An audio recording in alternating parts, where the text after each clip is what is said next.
I wonder how many people will buy Meghan Markle's new book.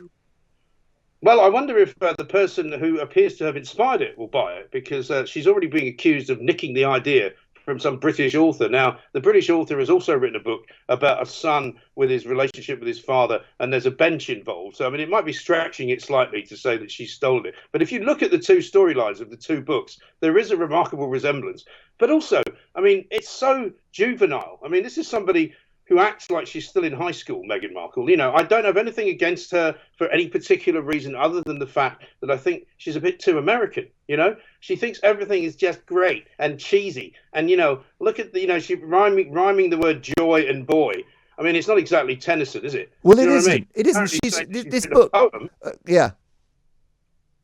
It beggars belief. And these people will stop at nothing to keep themselves in the public eye. I mean, you know, she's now written a book. They're doing podcasts. Harry's on stage, you know, with J-Lo shaking his booty and making out that he's, you know, asking people to look beyond themselves. I'm just sick to death of this, you know, quest for privacy. I've never seen more of them in my life. Mike, you're so right about this. Now, the book is called The Bench, as you've said. It's about the special bond between fathers and sons. Yeah. I mean, that goes beyond hypocrisy, given the fact that she has presided over the destruction of her husband's relationship with his father. Yes. And of course, she's thrown her own father under the bus, uninvited him from the wedding, completely sort of cancelled him and ghosted him. I mean, for her to write a book about the special bond between fathers and sons is like Vladimir Putin writing a book about world peace.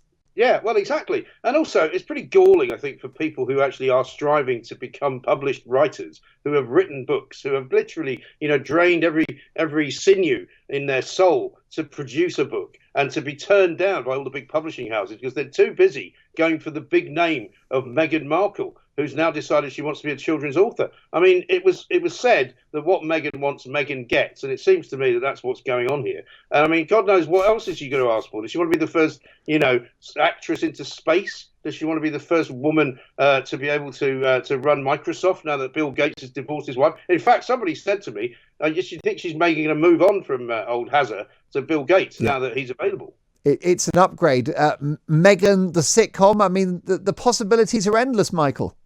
Well, there's certainly plenty of comic material when it comes to the two of them. I mean, what I'd like to see is a camera crew following them around inside the house. You know, when he's downstairs, creeping downstairs to try and make himself a secret bacon sandwich, you know, and she's going, Harry, Harry, Harry, shouting downstairs, and he has to sort of hide the bacon sandwich, hide in a cupboard, pretend he's not there. I mean, it must be an absolute... I mean, I feel sorry for Harry because he's having such a terrible time, but I also blame him for putting himself in this terrible situation. What a nightmare. Yeah, I would imagine that if she comes down at sort of midnight and spots him putting real milk into a cup of tea, that's it, instant divorce.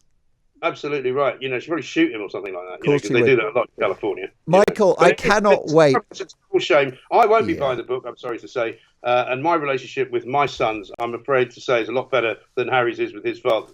The book reviews are in. 1 star, Mike Graham, Talk Radio. Michael, I cannot wait for the Independent Republic of Mike Graham is back tomorrow, of course, from 10, always unmissable radio.